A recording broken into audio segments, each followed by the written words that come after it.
बारिश से नदियों का जलस्तर बढ़ गया है। उफान पर कई नदी नाले आ गए हैं। सोम और पथराला नदी खतरे के निशान से ऊपर बह रही है। सोम नदी में 17,000 क्यूसेक पानी दर्ज किया गया, जबकि पथराला नदी में 5,000 क्यूसेक से ऊपर पानी रिकॉर्ड किया गया। सोम नदी की कैपेसिटी सिर्फ 10,000 क्यूसेक पानी है, जो कि 17,000 पहुंच चुकी है।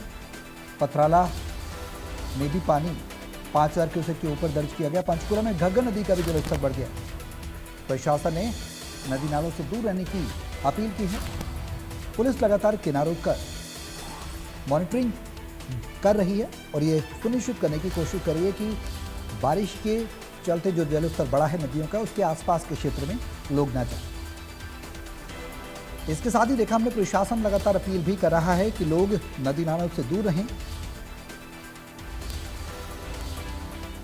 तो पथराला नदी में 5,000 क्यूसेक से ऊपर पानी रिकॉर्ड किया गया है। लगातार बारिश के बाद उफान पर नदियां हैं। सोम नदी की कैपेसिटी की बात की जाए तो 10,000 क्यूसेक है, लेकिन इस वक्त पानी का जो स्तर है वो 17,000 क्यूसेक पहुंच चुका है। आप अंदाजा लगा सकते हैं, खतरे के निशान पर बह रही हैं ये नदियां और निशान से ऊपर बह रही हैं। ये दो तस्वीरें आप देखिए, पंचकुला और यमुनानगर की। घग्गर नदी का जलस्तर बढ़ा है। उफान पर सोम और पथराला नदी यमुनानगर में। तो तस्वीरें कहीं ना कहीं ये कहानी बता रही हैं कि बारिश के बाद लगातार नदियों का जलस्तर बढ़ा है और ये कहीं ना कहीं एक अलार्मिंग सिचुएशन है। अलार्मिंग सिचुएशन है उन लोगों के लिए जो आसपास के क्षेत्र में रहते हैं, निकटवर्ती क्षेत्रों में रहते हैं, नदी से जुड़े हुए जुड़ाव के क्षेत्र में रहते हैं, ढाल क्षेत्र में रहते हैं। उनको सुरक्षित स्थानों पर जाने के लिए प्रशासन के द्वारा कहा जा रहा है और अलार्मिंग सिचुएशन है तो क्लोज मॉनिटरिंग भी पुलिस लगातार किनारों पर कर रही है। आसपास लोग ना जाएं और जो स्थानीय लोग वहां पर हैं निचले इलाकों में वो सुरक्षित स्थानों पर पहुंच सकें, ये भी सुनिश्चित किया जा रहा है प्रशासन के द्वारा। तो बारिश के बाद जो पानी का जलस्तर है, नदियों का जलस्तर है, वो देखने को मिल रहा है। उफान पर नदियां हैं। पंचकुला की ये तस्वीर, घग्गर नदी का जलस्तर बढ़ता हुआ। वहीं यमुनानगर का ये जो दूसरी तस्वीर है उसमें देख सकते हैं सोम और पथराला नदी का जलस्तर बढ़ता हुआ नजर आ रहा है। डेंजर लेवल जोन जो होता है वो कहीं ना कहीं उसको पार करता हुआ नजर आ रहा है। मौजूदा स्थिति यह है कि आसपास के लोगों को सुरक्षित स्थानों पर जाने की हिदायत दी गई और नदी के जो आसपास के सीमावर्ती क्षेत्र हैं उनसे दूर रहने की अपील की गई है प्रशासन के द्वारा। पुलिस भी लगातार किनारों की मॉनिटरिंग कर रही है कि लोग आसपास ना आए और जलस्तर लगातार बढ़ रहा है। दरअसल जब वाटर फ्लो ज़्यादा होता है तो जाहिर सी बात है डैम की कैपेसिटी होती है। डैम की कैपेसिटी जब ओवर कैपेसिटी होती है तो वहाँ से पानी रिलीज़ किया जाता है और रिलीज़ करने के बाद जो नदियाँ हैं, चाहे वो घग्गर हो, पथराला हो, सोम हो, इन नदियों में पानी देखने को, बढ़ा हुआ पानी देखने को मिलता है। और फिर ये पानी धीरे धीरे जब जलस्तर बढ़ता है तो प्रशासन पूरी तरह से बाड़बंदी कर देता है, आसपास के एरिया को कवर कर देता है ताकि लोग आसपास ना जाएं। और जो ये बढ़ा हुआ पानी क्षेत्रों को कवर करेगा उसको लेकर भी एक अलार्मिंग सिचुएशन रहती है। पुलिस प्रशासन पूरी तरह से बढ़ते हुए जलस्तर पर नजर बनाए हुए है और लोगों से सुरक्षित स्थान पर जाने की अपील की जा रही है।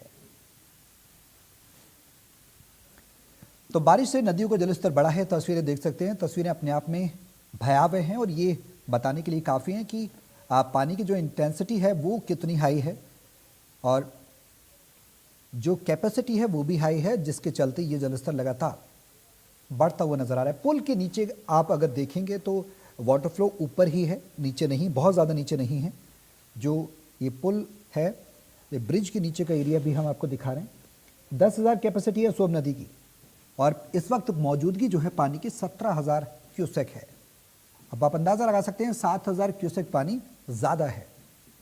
तो एक्सेस वाटर कहाँ जाएगा? जाहिर सी बात है कि आसपास के क्षेत्रों से होता हुआ जब पानी बढ़ेगा तो जो नदी के आसपास बसे हुए निचले इलाके हैं, धरातल के इलाके हैं, उनको कवर करेगा और उसके बाद धीरे धीरे वो पानी आगे बढ़ता है। उसको लेकर हालांकि प्रशासन पूरी तरह से तैयार है कि किसी भी तरह से इस वाटर फ्लो को बढ़ने से रोका जाए या फिर इसका कुछ प्रॉपर मैनेजमेंट किया जाए जिससे कि आम जनजीवन प्रभावित ना हो। लेकिन जो तस्वीरें हैं वो ये बताने के लिए काफ़ी हैं कि मॉनिटरिंग तो हो रही है, लेकिन आप भी सतर्क रहें। प्रशासन सतर्क है, आप भी सतर्क रहें।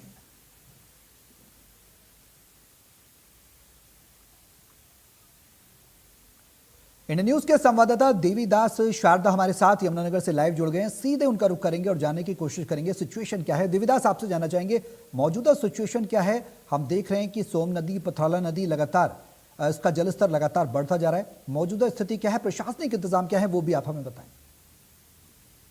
जी बिल्कुल, बात करें तो यमुनानगर नदियों का क्षेत्र कहा जाता है। यहाँ पर यमुना नदी है वो बहती है, यमुना नदी से आगे नहरें निकलती हैं। इसके अलावा सोम है, पथराला है। तो ये हिमाचल प्रदेश से आती है। जिस तरीके से हिमाचल प्रदेश में बरसात हो रही है तो यहाँ सोम और पथराला का जो जल स्तर है ये डबल स्तर से भी ज्यादा पे चल रहा है। जैसे पथराला की बात करें तो इसकी कैपेसिटी 10,000 क्यूसिक है, लेकिन ये 15, 17, 18,000 क्यूसिक पर बह रही है।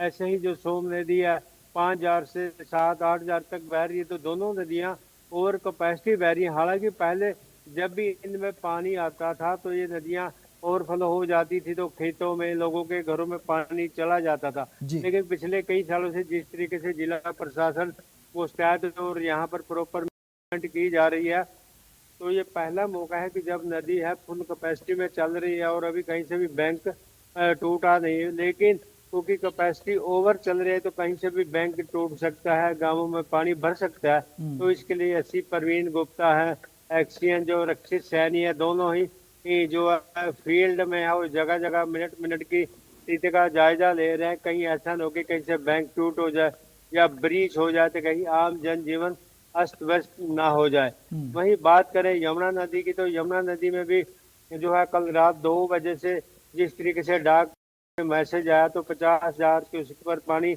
ही बह रहा है। यहाँ पर जो नहरें हैं, पश्चिमी उत्तर नहर है, यूपी साइड की नहर, वहाँ जो फुल कैपेसिटी पर नदी चल रही है। जितना भी पानी नहरों को चाहिए सारा दिया जा रहा है। लेकिन जो यमुना है वो अंडर कंट्रोल है, क्योंकि यमुना की बात करें तो जब 1,00,000 क्यूसेक पानी आता है तो तब फ्लड गेट खोले जाते हैं। उससे पहले एक स्थिति नॉर्मल ही रहती है। जी आप देवीदास, अगर प्रशासनिक इंतजामों की बात की जाए तो कुछ निचले स्तर होंगे जहां पर लोग रह रहे हैं, उनके लिए क्या कुछ दिशा निर्देश जारी किए गए हैं, क्या कुछ एडवाइजरी जारी की गई है और प्रशासनिक तैयारियां क्या कुछ देख पा रहे हैं आप? पानी का जलस्तर तो बढ़ ही रहा है, लेकिन सुरक्षा के लिहाज से कितनी टीमों के लिए प्रबंध किए गए हैं, प्रशासनिक तैयारियां क्या कहती हैं?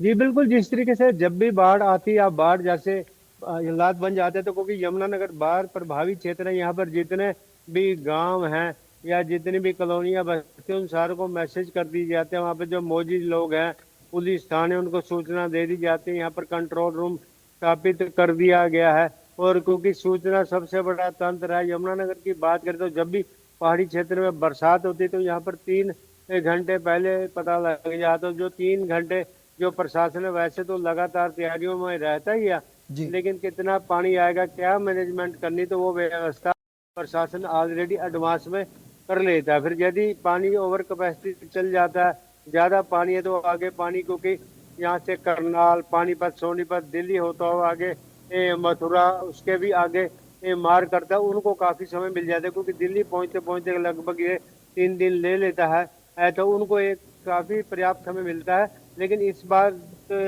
जो इस सीजन में बात करूँ तो सबसे अच्छी बात यह, हालांकि जो बरसात लेट आई, मानसून लेट आया, प्रशासन को भी काम करने का मौका मिला है, लेकिन बरसात रुक रुक और हुई, थोड़ी थोड़ी देर के लिए हुई। तो प्रशासन की तैयारियां थी, उनका भी जो कहा जाए तो जैसे एग्जाम हो गया था, कहाँ उनकी कमियां थी, उन्होंने उनको भी सुधारने का काम किया है। जी ठीक है, चलिए, बहुत शुक्रिया देवीदास तमाम जानकारी साझा करने के लिए। नजर आप बनाए रहें, अपडेट आपसे लेते रहेंगे क्या कुछ तैयारियां प्रशासनिक स्तर पर देखने को मिल रही हैं। बढ़ेंगे आगे। बदलते मौसम और मानसून के मद्देनजर स्वास्थ्य मंत्री आरती राव ने कहा कि स्वास्थ्य विभाग पूरी तरह अलर्ट पर है। डेंगू और मलेरिया जैसी बीमारियों से निपटने के लिए अस्पतालों में दवाओं और पुख्ता इंतजामों की कोई कमी नहीं होने दी जाएगी।